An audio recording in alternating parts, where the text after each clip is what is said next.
Talk Law Radio with Todd Marquardt is sponsored by the Marquardt Law Firm and does not attempt to solve your individual legal problems upon the basis of information contained herein. Instead, contact an attorney to discuss the specific facts and circumstances of your unique situation. The views and opinions of this program do not reflect the views of the Salem Media Group.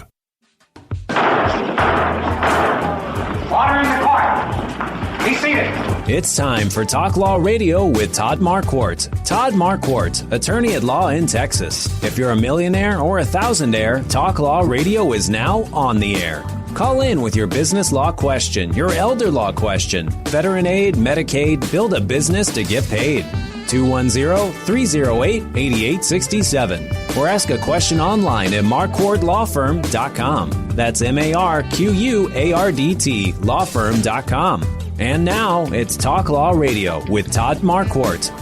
Welcome to Talk Law Radio. I'm Todd Marquardt, on the radio, on podcasts, on Facebook Live, and on YouTube, also talklawradio.com.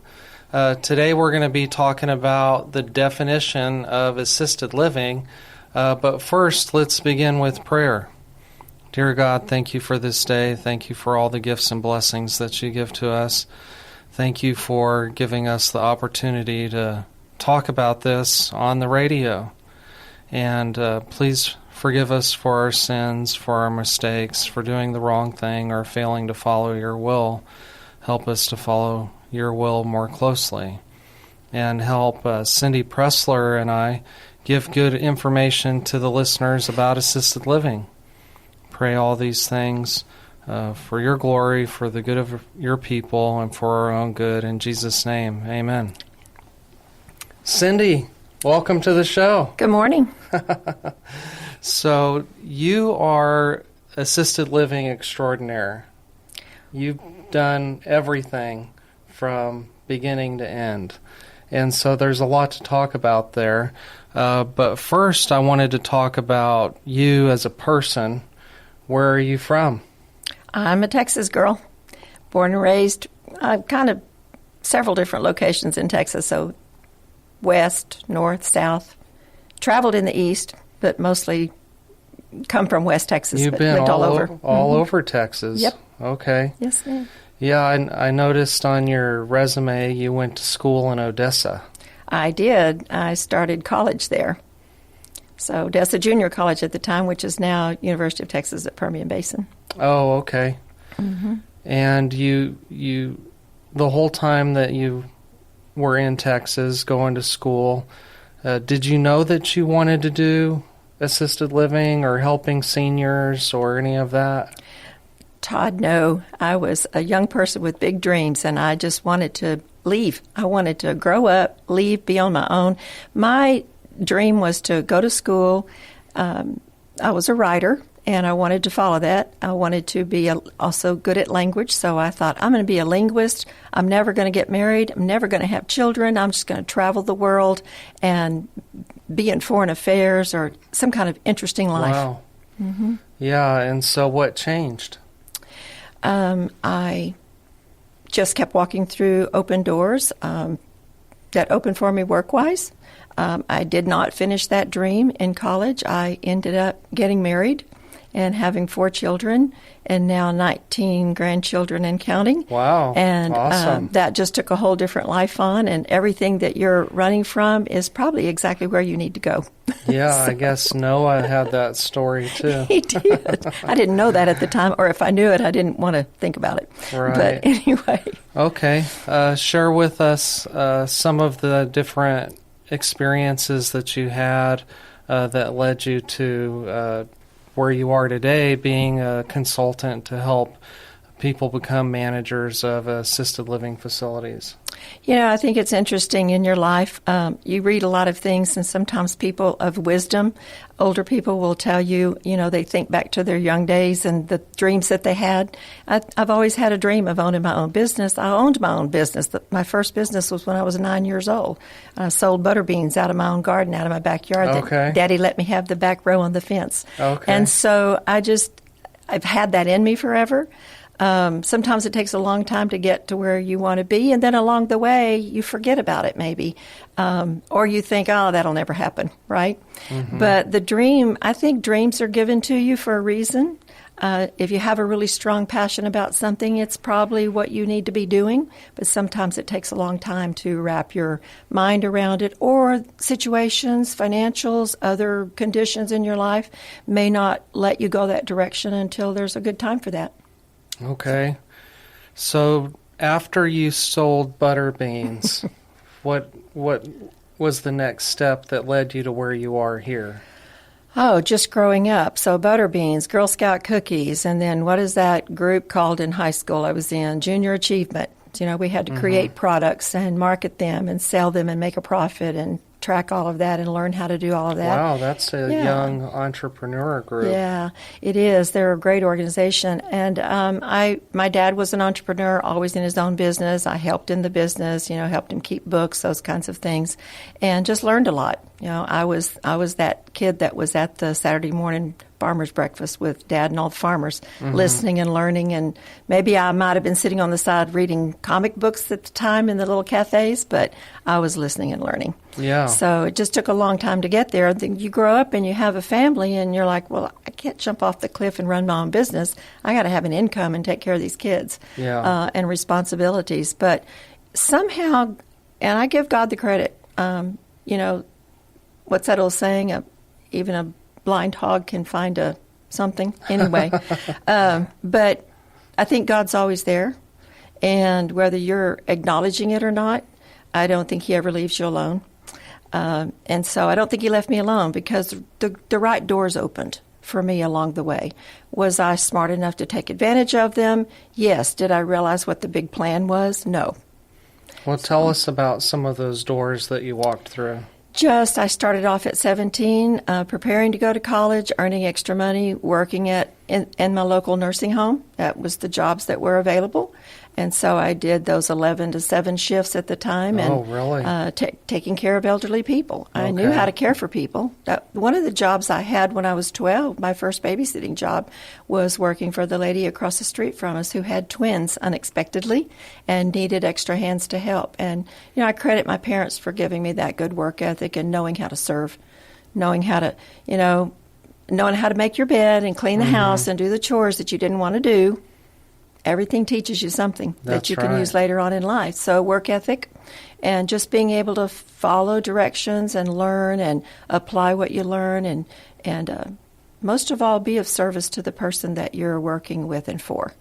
And if you're open-minded to do that, I think doors open, opportunities come along the way, but you have to take advantage of them.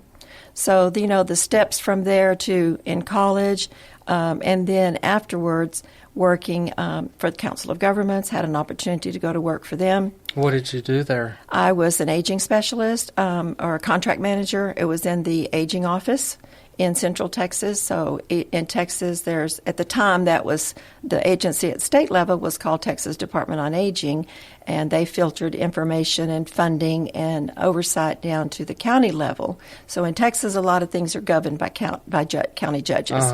So we had 7 counties there, and I was in charge of contract management. We did some grant writing. I did all the contract management, the bid process to funnel monies out to senior centers and different programs that the county was responsible for seniors. So learned a lot there. I stepped into that job on a Friday afternoon, and they said, "Can you run some of you will know my age, Lotus spreadsheets?" And I said, "Absolutely." And then I went home and called my husband, who was running an appraisal district office, and said, "I need to come in this weekend. Which secretary can stay over and teach me how to run spreadsheets, as I start work on Monday morning at 8 a.m. So I spent the weekend learning how to do that, and then from there it was just upwards. Was there about 5 years. Long story short, ended up working for the state of Texas when it merged and became Department of Human Services, DADS. What did you do there? I was in a special task program under Governor Richards that was called Adopt a Nursing Home, and it was formed to address the issues that she found. Some of y'all may remember her being in the news for going out and addressing abuse, neglect, and exploitation issues in senior population, specifically in nursing homes, and a lot of what we didn't know then. Really, we didn't call it assisted living. It was a lot of personal care homes, people that were just not taking care of things properly.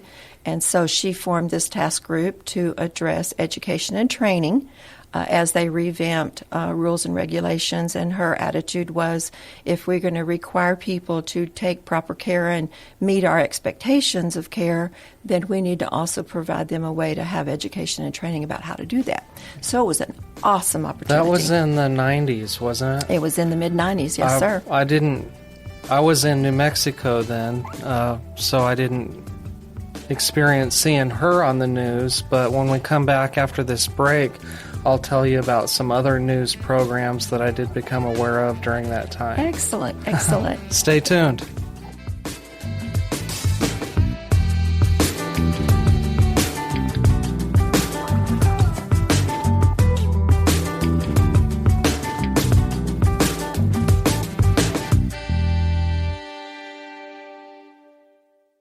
Do New Year's resolutions scare you, upset you, make your eyes roll? We've all known someone who's tried and failed to keep their resolutions. But what if your resolution could bring peace of mind to you and your loved ones? Resolve to get your affairs in order. Last will, living trust, tax-protected inheritance plan, a gift to your loved ones, and a lasting legacy. Call Marquardt Law Firm today at 210-530-4278. That's 210-530-4278. Or visit marquardtlawfirm.com. Welcome back to Talk Law Radio. I'm Todd Marquardt, here with Cyndi Pressler, who has her own consulting business. Why don't you tell us the name of the business and how to get a hold of you if they're interested in learning how to be an assisted living manager? All right. My company is called ConsultCyndi.com, and it's an LLC, and you can find us by going to sending me an email at info@carehomeconsulting.com. That's the name of our website. You can find that on the web at www.carehomeconsulting.com. Great. And send me an email there, and you can schedule an appointment with us. We'll tell you how, and we give free 30-minute consultations for people interested in asking questions and finding out a little bit about who we are and if we can help them or not. Okay. So before the break, you mentioned Governor Richards and some work that you did for the state of Texas, and that was during the 90s, and I said I would talk about some news programs that I watched during the 90s. Well, during that time, my own grandmother was getting older. Her husband, my grandfather, passed away when he was only 60 years old. Goodness. He had pancreatic cancer, and so she was on her own. And from that day forward, she told us that she would have Alzheimer's disease someday. I don't know if she prophesied it or if it was a self-fulfilling prophecy, but anyway, this became her fear for the next 25 years. And part of the fear was because of Dateline 2020 and 60 Minutes were all doing the news programs about nursing home abuse and neglect. And so that corresponds with the same period of time you were working with the state of Texas. And so maybe that's why you're so passionate about helping people that want to start assisted living. It is, Todd. I did get a passion for it. I love history. My dad taught me to love history. And when I was working at the COG, one of my jobs was I had to understand how policy was made. How was it born? How was it written? Who was in charge of that? So I had a lot of opportunity. I had to interpret regs. I had to know the history, the Older Americans Act, Medicare, how all of that worked, how it filtered down from national to from the Administration on Aging to local government and in the state level, and how all of those things came to be and why. So that was passionate for me. And then with the opportunity, when I went to the state level, being able to teach, my mother always said you should be a teacher. And I used to hate it because people would ask me on the street, "Are you a teacher?" And inside I would go, "Grr, no, not going to be a teacher." And but I am a teacher at heart. I love education and information. So that was passionate for me. And the fact that it was a program that we were being a part of to create, that hit the creative part of me, my writing and all of that. And we focused a lot on, we had to develop our own workshops, do research, get training and education, and we wrote a lot of our own workshops for training people in how to work with people with dementia. And it was interesting to me because my own grandmother, in her day, there was no place to go if you couldn't stay home except to a nursing home. And I knew she was not really appropriate for a nursing home. She didn't need nursing care, but she couldn't stay at home with us anymore because my mother also had the care of my middle sister who had a disability from birth. So it just became too much. But in retrospect, I look back and Granny, as I called her, did have some dementia because towards the end of her life, I would go and visit.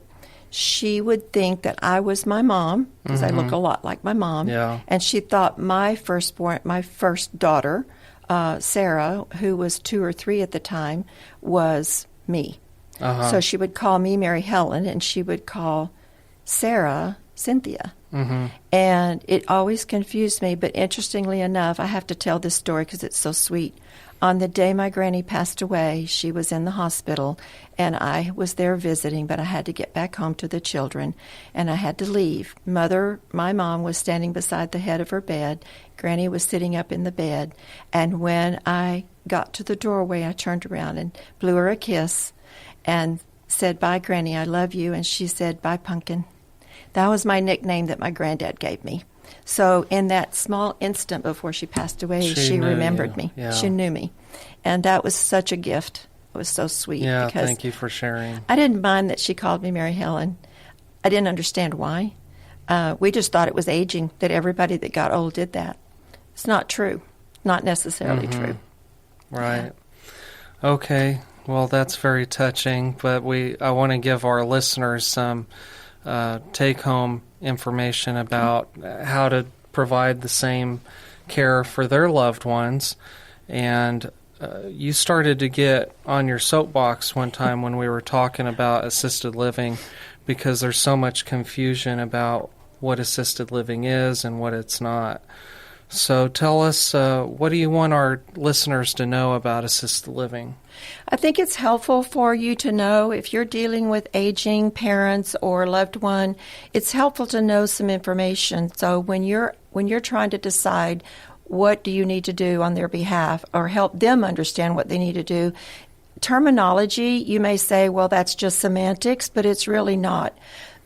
Terminology is important when you're looking for the right living environment or support system for your loved one.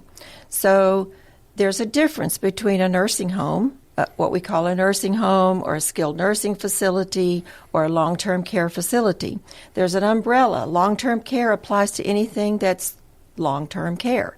So that might be an institution, which an institution is, a facility is, a nursing home, a hospital, a rehab center, anywhere where there's going to be skilled care available. That's pretty much the Medicare definition for facility institutional care. So your loved one may need something more that didn't used to exist that now does that's wonderful. It falls under a category called residential care. The reason it's called residential is in assisted living, personal care home, those types of places. I'm going to get into a couple of other terminologies. That's where a person can go to live that doesn't need nursing care, but they still might need some care with what we call activities of daily living. They might need help remembering to brush their teeth. They may have arthritis and not be able to brush their teeth. They may have dementia and not remember what a toothbrush is. So there's all kinds of varying levels of things that a person might need help with. For example, I have trouble with my thumbs. I have to be careful about holding a heavy skillet on the stove. Do I need help with cooking? Probably eventually. It may be a dangerous activity for me. So there's varying levels of need, but all of those things can be provided in a residential setting, either in your own home or by moving to something called an assisted living. All residential cares are assisted living, whether you're licensed or not. And then there's a lot more detail to get into about what's the difference between a licensed assisted living and an unlicensed assisted living. I don't know how much time I have to go into that, Todd, but maybe you can direct me. Well, what I wanted to talk about was the ABCs of assisted living. Okay. Because that's how they differentiate the different licenses for assisted livings. There's a type A, a type B, and then the type C. You can talk about why it no longer exists. Okay. But let's start with A. Okay, so a type A community is a community where someone, let me use myself as an example. Maybe I'm not safe cooking anymore, but I've got all my faculties. I don't need help with anything else. Maybe I just don't need to be alone in a home cooking for myself. So maybe I can stay home and get meal service. Maybe I can stay home and the family takes care of me, or we get Meals on Wheels, or a caregiver to come in. Or maybe I don't want to be at home alone anymore. And that's a great time for me to start thinking about moving into an assisted living called Type A. Type A is for that senior who's still pretty independent or very independent. They might be in a Type A community that's an independent living where they have a lot of socialization. I don't want to take care of my home anymore. I want to be around other people that are like-minded. I want to be somewhere where I've got a cruise ship environment where I can get on a bus with friends and go traveling, or have meal service, but I don't need personal care. So if it's independent, what level of regulation is needed for that? Why is it regulated at all? Because any community that's 4 or more residents, whether they're Type A, large or small, Type B, large or small, they're required to be licensed, and that licensing governs 2 main categories: life safety. Is this community, is this property safe for a person to live in and be able to get out of in case there's an emergency? Is this property safe for a person to receive care? Okay. So, and independent living, you said that they don't need much help. Right. So if you qualify for Type A independent, if you can exit in case of an emergency, and you have to demonstrate this, you have to be able to exit on your own within a 13-minute window. That means if it's 2 a.m. and you're asleep and there's a fire, you have to be cognizant and able to wake up, get yourself out safely within that 13-minute window. If you can't, then you're not qualified, you're not eligible to live in independent living under the regulations. So what would be the higher level of care next? Next would be a Type B, which is the assisted living. So independent living versus assisted, those two words. So assisted means there's someone on duty 24/7. There's someone awake on duty 24/7. Okay. There might be a caregiver or one person that helps do laundry or whatever at a Type A, but they don't have to be there 24/7 and they don't have to be awake. Okay. So that's a big difference, because I might be that person at 2 a.m. that's groggy because of medicine I take or whatever, and maybe I use a cane, maybe I don't, but whatever reason, I am not going to be that person that can get out in case there's a fire alarm that goes off. I may wake up and be confused. I might be that dementia person. Mm-hmm. Might be that person in a wheelchair that doesn't get in and out of a wheelchair by myself. So I need someone on duty that's trained, that knows how to help me exit. Okay, so that's a Type B. Mm-hmm. Tell us what happened to Type C. Type C was our adult foster care program. It doesn't mean that adult foster care has gone away. It just means that under the rules of adult foster care, they were allowed to have 4 residents. there are a lot of other rules with that and regulations. However, when the rule just recently changed because they had 4, that kind of put them under the fire safety code, the life safety code of needing to be in a community that was licensed and that was oversighted for life safety, fire safety code, and meeting all those regulations, and they weren't. So they simply made a change and said Type C no longer exists. They're all going to be, if you're 4 or more people, you're going to be classed as a Type A or a Type B, large or small. Even if you're doing adult foster care. Yes. So that leaves some communities or residences that are less than 4 that are totally unregulated? Yes, they're not oversighted at all. Those are individuals. Maybe it's a nurse, a doctor. Maybe it's someone who knows that they can give hopefully it's somebody that knows what they're doing. Exactly. So it's usually either someone who's been a nurse that wants to be in their own business and they are confident with their skill level that they can care for those people. It's someone who's been a caregiver for a long time. I could open a 3-person home. I've been a caregiver. Even if I hadn't been one, I could open one and still hire someone if I wanted to. We got to take a break. When we come back, I want to talk a little bit about the Alamo. Okay. Because today is a special day in history.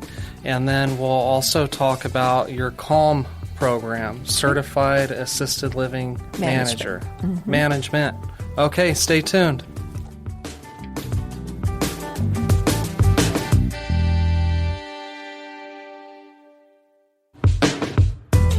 Welcome back to Talk Law Radio. I'm Todd Marquardt, on the radio, on podcasts, on Facebook Live, on YouTube, and on talklawradio.com.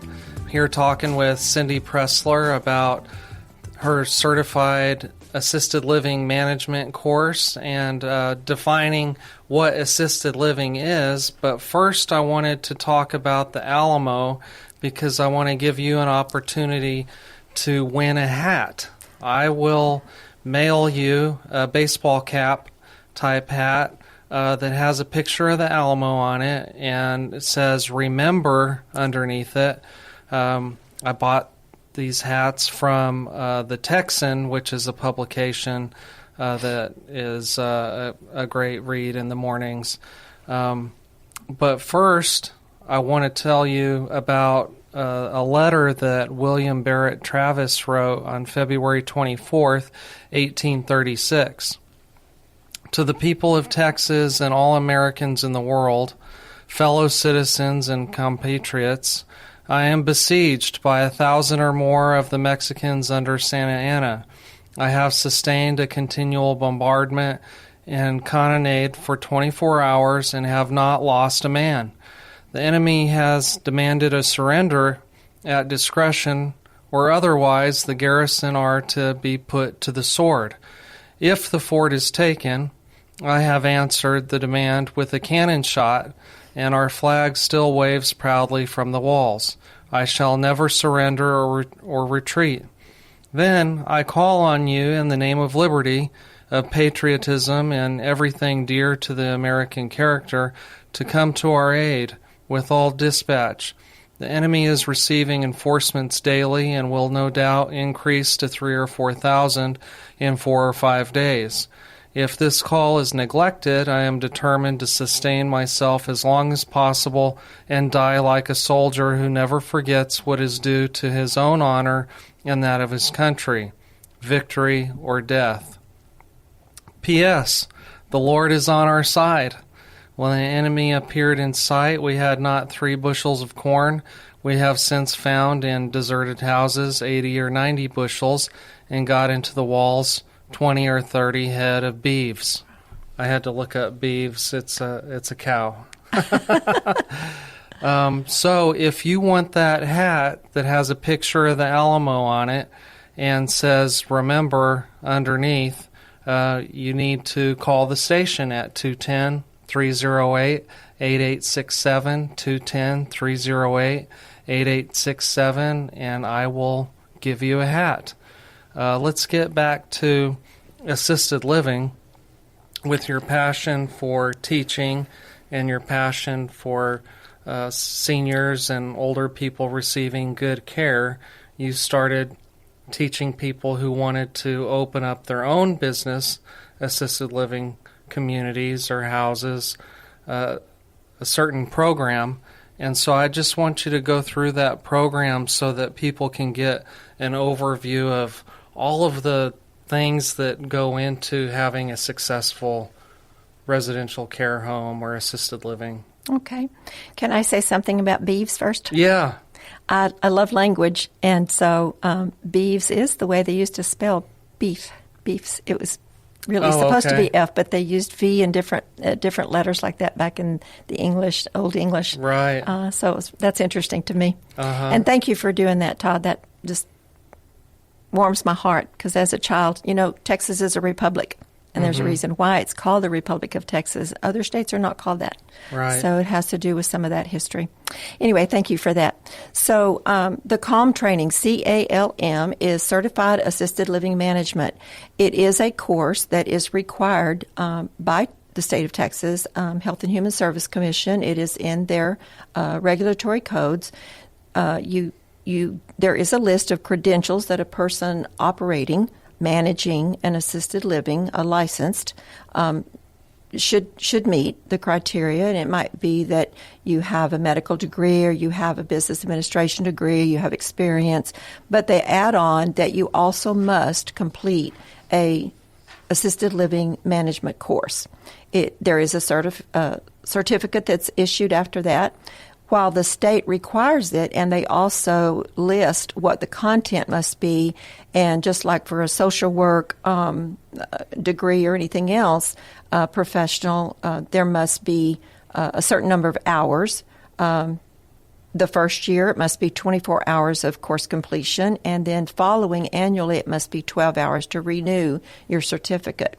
It is one of the things that a surveyor will ask for when he comes to do your life safety code survey, and when they come to do your annual or semi-annual reviews every 2 years, I think, or 3 it might be now. Anyway, in that course, let me back up a second. So while the state regulates and requires that and regulates the content, etc., they don't provide the course.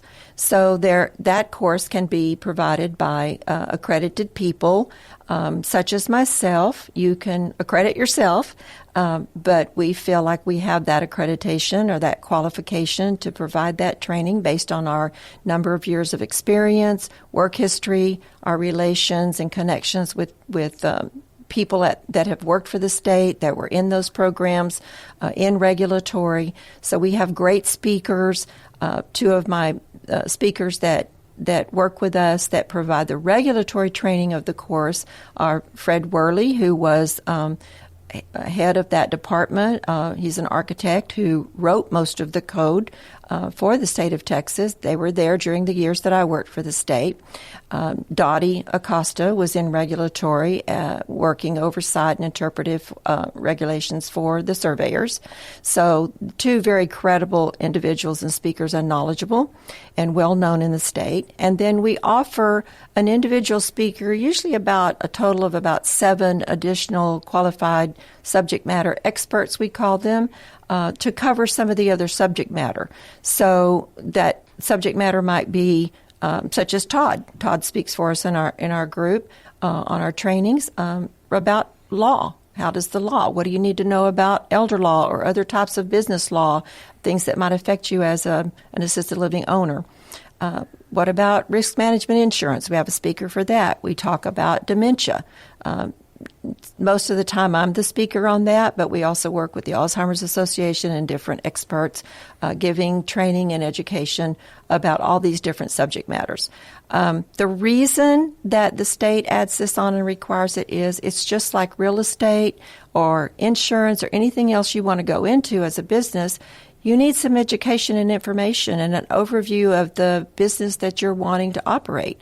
So this gives you a perfect opportunity for a good overview of what is this industry about, what's the terminology, what are the regulations, why do I need to know it? And most of the people, I would say all of the people that take my course will come back and say, you were right. Now I know the right questions to ask. And how can in 3 days I learn all of that? It's because of the manner in which we design the course and the information. So running an assisted living is not difficult, but it is very detailed work, and you need to be knowledgeable.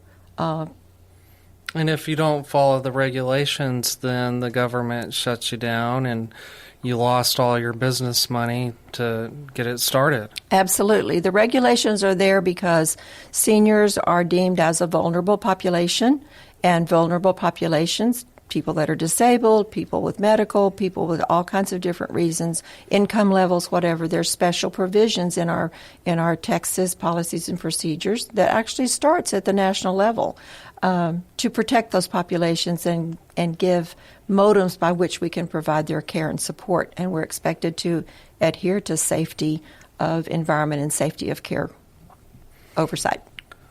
So mention something about these day 3 people. Can you see that? Yes, I can. So we structure our class. The class is structured in 3 days. It's a 24-hour course. If you're brand new, you'll need the 24-hour course. So day 1 to day 1.5, you're going to be inundated with the regulatory information, policies and procedures. Not only what are the regulations that I have to meet, but how do I apply those? How do I actually enact all of those? And then in the afternoon of day 2 and then all day on day 3, that's when we have the subject matter experts talk for an hour and a half at a time. Todd comes on and talks about elder law and veterans and different things. And there's time in the sessions for questions and answers. So it's a very interactive environment. It is on a Zoom, so it's from the comfort of wherever you are. And then you get an opportunity to interact with other participants that may be already licensed or may not be. And then on day 3, we offer subject matters such as we have a person skilled in lending or property acquisition. What do I need to know about looking for a home that's suitable to you? So it's really good because I've had clients that have jumped in and bought a home and then called for help, and they bought the wrong home, and it's going to cost a lot of money. So we have a motto at Consult Cyndi. It's called Start Right, Stay Right. That comes from my dad. That's my story on that issue, because if you start something correctly, which means think it through, make a plan, get some help, ask questions, then you have a greater percentage chance of staying right and being successful. And tell us, when is this next upcoming class? It's going to be March 11, 12, and 13. You need to register now if you're going to. Registration will close here in the next few days, and the cost is $315, and I will promise you that's below anybody else I know, so it's a great rate and probably the best information you're going to get. And they can email you at info@carehomeconsulting.com. Okay. Or you can use info@consultcyndi.com. Okay. But primarily use the carehomeconsulting.com. That will direct it directly to me. Okay, we got to take a break. Call the station if you want a hat. Be right back.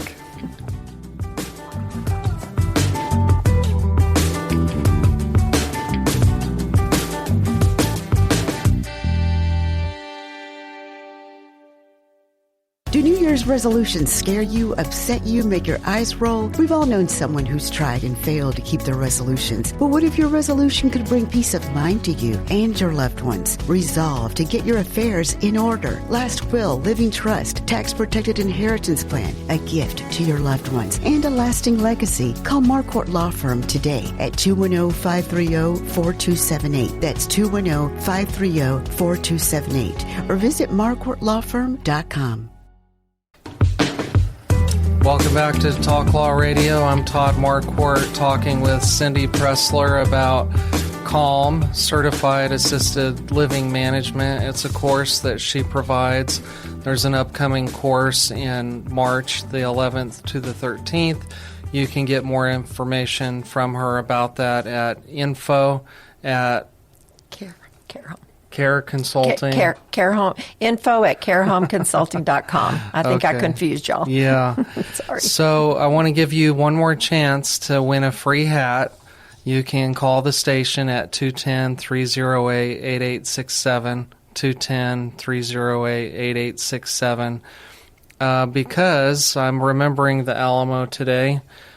February 24th, 1836 was when Travis sent a letter asking for help because he was under attack at the Alamo. You can also text Todd at 210-538-4770. Text Todd at 210-538-4770, and I'll give you a free hat just for interacting with me today. So this is our fourth segment, and because Marquardt Law Firm sponsors the show, and we focus on business and estate law, I like to talk about legacy. And now, it's time for the Talk Law Radio Legacy Spotlight. What's your legacy? Sponsored by Marquardt Law Firm. So we know what Travis's legacy was because everybody remembers the Alamo. I mean, that's the theme. And so I wanted to ask you, what do you want people to remember about Cyndi Pressler? How much I love what I do, how much I love and enjoy people, and how passionate I am about my fellow man and understanding and caring about your community and living up to your potential. That's my theme. Give what you can while you have an opportunity.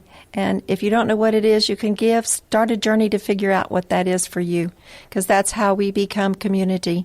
That's what the guys at the Alamo did. They gave their all in really dire situation. And Todd, you mentioned to me that not coming from Texas, you were shocked to find out that they didn't win the battle, that they lost the battle. Yeah. And just, I have a saying, and it's common. You'll know what it is. It's nothing unique, but I have it written on my whiteboard at home, and it says, every day I show up. Doesn't matter if anybody else does, but I show up. Amen. Yeah. And now you'll have a recording to share with your children and your 19 grandchildren of the lessons that you want them to remember about you. Just like the Alamo, I mean, the Texans left that property. That's something that we can leave to our loved ones. Is there anything that's special to you that you inherited from somebody that passed away before you, or something that you're going to pass down that is like a family heirloom that is going to be meaningful for somebody? When I was a little girl, I would spend summers, every summer, some amount of time with my grandmother and on their farm. And she had, I don't know if you know what a sideboard is, but it's a dining room or eating room piece of furniture, and usually that's where they kept their best silverware and coffee servers and things like that. I have seen that before. Mm-hmm. Well, my grandmother's sideboard didn't have any of that. It was full of black and white tintypes and all kinds of mementos from her life and Granddad's life, and it might have gone back to people I didn't have any idea who they were. But my favorite thing to do there was to sit down in the living room floor and dump out all those containers of photographs and go through them and have Granny tell me stories about them. Oh. And so I did that for my children and grandchildren, and they have everything on their phones. Mm-hmm. So I think it's going to be really fun one day when they inherit that big sideboard that I have that's full of postcards and mementos and little silly drawings and things that they all gave me. And it's all in there, and it's terrible. It's not organized at all. And I'm so excited they're going to have to sort through all of that because it's going to be really good for them. Yeah, I love that. My grandmother and my mom, they had some of those same things, lots of black and white photographs, and my grandmother had this toy cat that it was kind of like a stuffed animal. I don't know how it was made.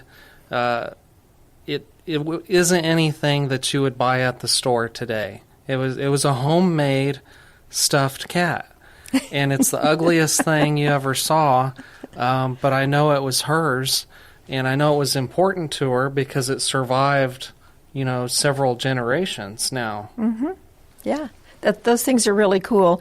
So when I was thinking about your question, I thought, well, when my parents both passed away, by the time they had both passed away, I had already decided I wasn't going to hold on to things. So I divided everything up that might have be considered an heirloom. My mother's fruit bowl, my grandmother's sugar cookie, tea cake recipe, my great aunt Susie's pie dough recipe, things like that I do want preserved. And I just told the children, come, you're going to take what you want now and hold on to it. And if you don't want it, that's okay. We're going to take pictures and we'll have a story about it. So I've kind of done all of those kind of material things. Mm-hmm. Of course, I came and talked to you about what do I do with my business, money and things like that. So we're working out a plan for that. But as far as the non-material and the things that I hold valuable, I have another cabinet that's full of my writings, published or not. I'm glad you said that because I've been trying to remember to ask you about your poetry. Yes, so I do write poetry. I also do write fiction, and I just write little snippets of stories of our lives and things like that to leave for my kids. I have a series I'm working on called My Backyard, and or Monday Morning Musings or something. I don't know right now. Anyway, it's stories of everywhere I've lived that. Whether it was the country or city, the life that goes on in my backyard. Okay. And so I've got a lot of cousins and people that really enjoy it. So things like that, I want to leave them. But I love poetry. I'm a very different kind of poet. And I think poetry and fiction can tell truth in a way that truth cannot sometimes, because it can make people think and wrap their heads around a truth that maybe they're not really willing to believe otherwise. Mm-hmm. So it makes a safe place for people.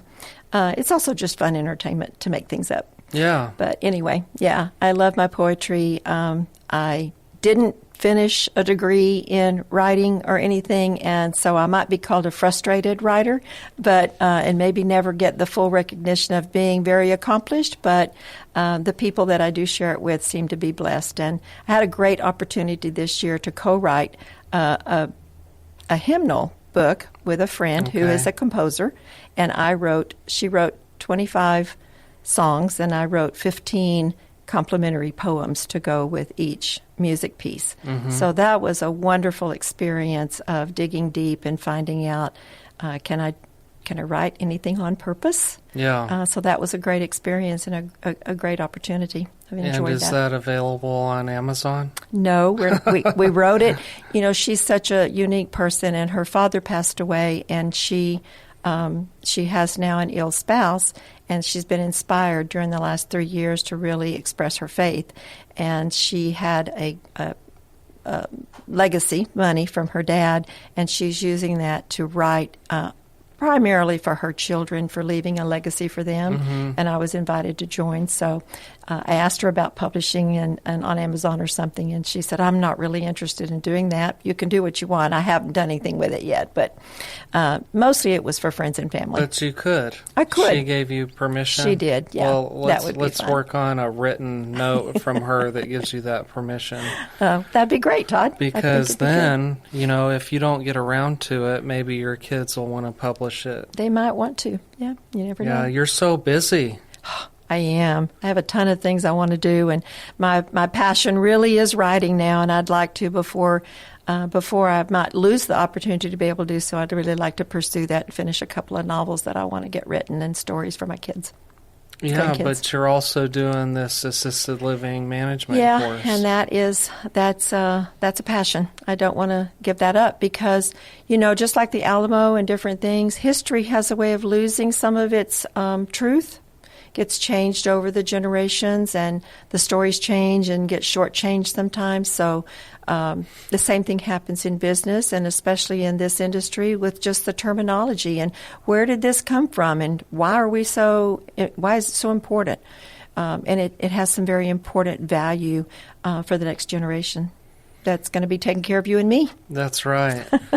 Going back to the course and your consulting, I was just imagining that maybe there's some assisted living operators out there that are already started. They've been getting along, doing the best they can, but maybe they're extremely frustrated. Maybe they're having a hard time making a profit. Maybe they're having a hard time with the state regulators. Mm-hmm. Can you help them? Yes, absolutely. Remember a few minutes ago I said the first time you take the course, it's required to have 24 hours of certification, and every year you have to renew at 12 hours. Why would you need to do that? Because rules change. Policies and procedures change. We now have, just before COVID, I'm not sure of the exact time frame, but during COVID certainly, the Department of on Aging, Department of Age and Disability Services merged again and changed its name to Health and Human Service Commission. Behind the scene, what that means for the consumer is, agencies merged, which means people's jobs merged, and you have new eyes looking at old regulations and a previous way of doing things, and that always means change. And when there's change, it affects the consumer. One of the things that happened to me one time working at the state was I had to serve on a special policy committee to help tell the governor at the time, which was Bush, why Medicaid policies that they wrote at the state level might not work well at the working level, at the county level, the city level. So that happens with everything. Is what we're doing working still? And so that's what's happening now. When you have rule changes, that changes the playing field. Right. So you might not know what those are. Maybe you're too busy running your assisted living in your business. I know that. I don't have time to keep up with the news because I'm so busy. Yeah. So I have someone that keeps me up with the news on important things. And that's kind of what a consultant does. That's what some of our CALM does. That's what we have once a month, which we don't publicize. Everybody who takes our CALM course can participate in our once-a-month lunch and learn training. Okay. So that helps people stay up, move forward. So if you're already operating, you may need help with rule changes and with how's that going to affect me. Okay. Well, we've come to the end of the show. Thank you for joining me. Welcome. I've had so much fun. Me too. Learning about the ABCs of assisted living. Yep. And you've heard it here on Talk Law Radio. Listen online on talklawradio.com or YouTube anytime. I'm Todd Marquardt. I'll talk to you later.